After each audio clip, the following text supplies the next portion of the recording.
Hello friends, Jharkhand MTS भर्ती को लेकर एक बहुत बड़ी अपडेट निकल कर आ रही है। तो उसके बारे में डिटेल वीडियो में बताने वाला हूँ कि कब तक एमटीएस की भर्ती आएगी। ये पूरी तरह गवर्नमेंट जॉब होगी और बहुत सारे पोस्ट होगी। तो कब तक आएगी भर्ती और कौन कौन फिल कर सकते हैं फॉर्म, क्या होगी एलिजिबिलिटी, सारी डिटेल वीडियो में बताने वाला हूँ। तो वीडियो को लास्ट तक वॉच ज़रूर करें। तो चलिए वीडियो को स्टार्ट करते हैं बिना देर किए हुए।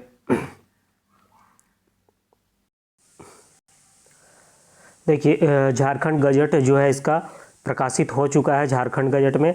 और झारखंड गजट असाधारण अंक झारखंड सरकार द्वारा प्रकाशित देख सकते हैं।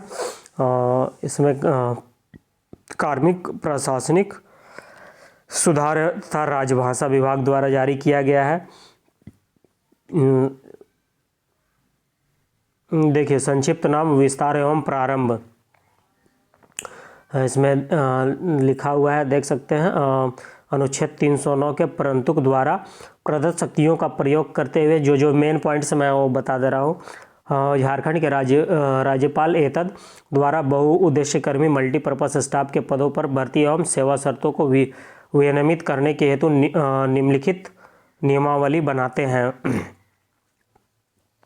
संक्षिप्त नाम एवं विस्तार। यह नियमावली झारखंड राज्य बहुउद्देश्य कर्मी मल्टीपर्पज स्टाफ संवर्ग भर्ती सेवा शर्त नियमावली 2025 कही जाएगी।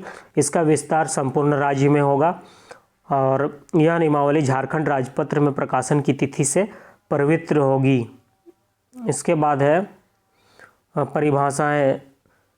यह इस नियमावली में जब तक कोई बात विषय या संदर्भ के विरुद्ध न हो, संवर्ग सचिवालय एवं संलग्न कार्य के बहुउद्देश्य कर्मी मल्टीपर्पज स्टाफ, विभिन्न विभागों के क्षेत्रीय कार्यालयों के बहुउद्देश्य कर्मी मल्टीपर्पज स्टाफ, राज्य के समाहरणालयों के लिए बहुउद्देश्य कर्मी स्टाफ मल्टीपर्पज स्टाफ, तो सभी फील्ड में से आपका वैकेंसी आने वाला है। तो अच्छी खासी वैकेंसी होगी, देख सकते हैं। सचिवालय के लिए भी मल्टीपर्पज स्टाफ होगा, विभिन्न विभाग के क्षेत्रीय कार्यालय के लिए होगा, अलग अलग विभाग के लिए सारे, मतलब जितने भी सरकारी पद है अलग अलग विभाग के सारे एमटीएस मतलब मल्टीपर्पज बहुउद्देश्य कर्मी के पद पर बहाली आएगी। और बहुउद्देश्य कर्मी क्या होते हैं, मल्टीपर्पज स्टाफ का क्या काम होता है, मैं आगे बताऊंगा। तो वीडियो पर बने रहें और डिटेल्स में बताऊंगा। राज्य के समाहरणालयों यानी डीसी ऑफिस के लिए भी इसमें भर्ती की जाएगी। तो मतलब जितने भी गवर्नमेंट के डिपार्टमेंट होते हैं अलग अलग, सभी विभागों से भर्ती आने वाली है। तो इसमें मेन पॉइंट्स मैं बता दे रहा हूँ। भर्ती वर्ष, इसमें देखिए आगे पद एवं वेतनमान बहुउद्देश्य कर्मी मल्टीपर्पज वर्क स्टाफ होगा और इसमें गवर्नमेंट जॉब होगी। पे बैंड होगा 5200 से 20,200 रुपये ग्रेड पे, 1800 का होगा। लेवल 1 सेवा समूह घ श्रेणी अराजपत्रित होगा। इसके बाद पद का वेतन एवं समूह वही होंगे जो राज्य सरकार द्वारा समय समय पर निर्धारित किए जाएंगे। और पद का वेतन और समूह वही होंगे जो राज्य सरकार द्वारा समय समय पर निर्धारित किया जाएगा। मल्टीपर्पज स्टाफ के द्वारा किए जाने वाले कार्य की विवरणी निम्नवत है। क्या क्या काम करना होगा तो अब बता रहा हूँ। इसमें देखिए, सबसे पहले कार्यालय खोलना और बंद करना। कार्यालय अवधि प्रारंभ होने के पूर्व आकर कमरों का ताला खोलना एवं कार्यालय अवधि के पश्चात कार्यालय के सभी कमरों के लाइट, पंखा आदि बंद कर ताला लगाना। उसके बाद आपका होगा सामान्य स्वच्छता एवं रख रखाव। कार्यालय के कमरों, टेबल, कुर्सियों, फाइल, रैक आदि की सफाई करना। कूलर, वाटर डिस्पेंसर, एसी की देखभाल करना। पदाधिकारियों एवं कर्मियों को स्वच्छ वातावरण देना। फाइल एवं दस्तावेज पहुंचाना। पदाधिकारियों के बीच फाइल, पत्र आदि ले जाना तथा विभाग, कार्यालयों या कमरों के बीच फाइल, पत्र आदि पहुंचाना। निगरानी संबंधी कार्य होगा। इसमें आपका विभाग, कार्यालयों की संपत्ति, फाइलों आदि की देखभाल करना तथा अभिलेखों का अनुरक्षण करना होगा। तो अगर आपको कोई भी विभाग का संपत्ति है, फाइल उसका देखभाल भी करना है और अभिलेख का अनुरक्षण करना भी काम है। बाहरी कार्य होगा, जैसे नंबर 5 में आपका बाहरी कार्य, पोस्ट ऑफिस एवं बैंक से संबंधित कार्यों का निष्पादन, विभागीय आदेशों पर कार्यालय के बाहर से आवश्यक सामग्री या जानकारी लाना। 6 में संदेशवाहक के रूप में कार्य, किसी पदाधिकारी या कर्मचारी को किसी के बुलाने पर सूचना देना तथा फ़ोन पर आए संदेश देना। विभाग कार्यालय के अंतर एवं बाहर पत्र डाक वितरण करना। विभाग कार्यालय में फ़ोटोकॉपी करना, फैक्स करना, ईमेल करना इत्यादि। कार्यालय अवधि में निर्धारित वर्दी में आना। प्रशाखा कार्यालयों में अनुसूचीय कार्य से इतर अन्य कार्य करना। दिनचर्या के कार्यालयीय कार्यों एवं डायरी डिस्पैच आदि जिसमें कंप्यूटर पर कार्य शामिल है में सहायता करना। तो ये सब काम करना होगा। उसके बाद आपको वैध ड्राइविंग लाइसेंस धारक होने की स्थिति में वाहनों का चालन, पार्क लॉन, पॉइंट आदि का रख रखाव करना। जलपान तैयार करने का कार्य, अन्य कार्य जो वरीय पदाधिकारी द्वारा सौंपा जाए, तो ये सब आपको कार्य करने होंगे। अधिकृत बल इस नियमावली के परिवित होने के पूर्व विभिन्न विभागों, क्षेत्रीय कार्यालयों, संचालनालयों के अधीन सृजित वैसे चतुर्थवर्तीय पद जिनमें बहुउद्देश्य कर्मी मल्टीपर्पज स्टाफ के रूप में पुनर्नामित किया जाए की संख्या तथा इसमें राज्य सरकार द्वारा समय समय पर किए गए परिवर्तन। शैक्षणिक योग्यता होगा, मान्यता प्राप्त संस्थान शैक्षणिक बोर्ड से मैट्रिक 10वीं कक्षा उत्तीर्ण होना अनिवार्य होगा। अगर आप 10th पास एलिजिबल हैं तो आप अप्लाई कर सकते हैं।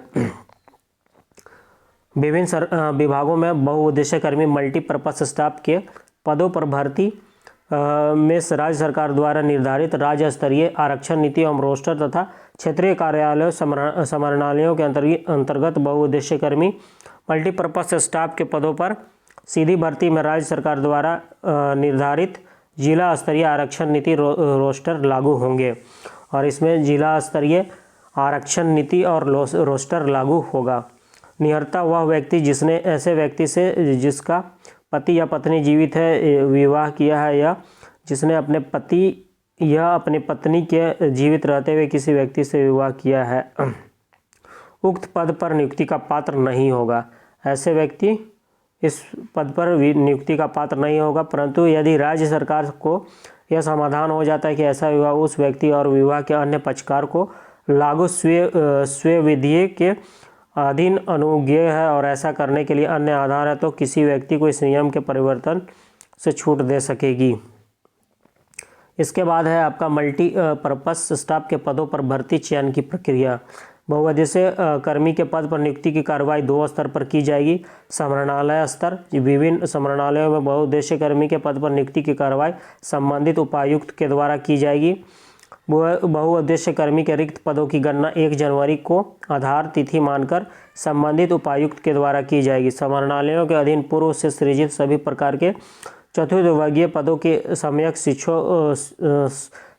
समीक्षोपरांत अनावश्यक एवं अप्रासंगिक पदों को प्रत्यर्पित करने के उपरांत आवश्यक पदों को बहुउद्देश्य कर्मी मल्टीपर्पज स्टाफ के पद पर रूप में पुनर्नामित करते हुए पदों पर नियुक्ति हेतु आरक्षण कोटिवार अधियाचना संबंधित उपायुक्त द्वारा राजस्व निबंधन एवं भूमि सुधार विभाग को उपलब्ध कराई जाएगी।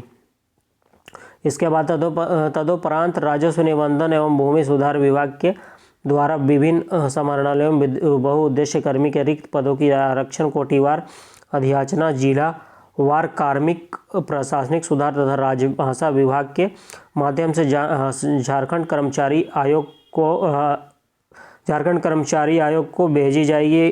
उसके बाद आयोग के द्वारा झारखंड कर्मचारी चयन मैट्रिक 10वीं स्तर संचालन नियमावली 2015 समय समय पर यथा संशोधित के आधार पर प्रतियोगिता परीक्षा का आयोजन करते हुए मेधा सहविकल्प के आधार पर जिलावार अनुशंसा राजस्व निबंधन एवं भूमि सुधार विभाग को उपलब्ध कराई जाएगी। इसके बाद मुख्यालय स्तर पर होगा।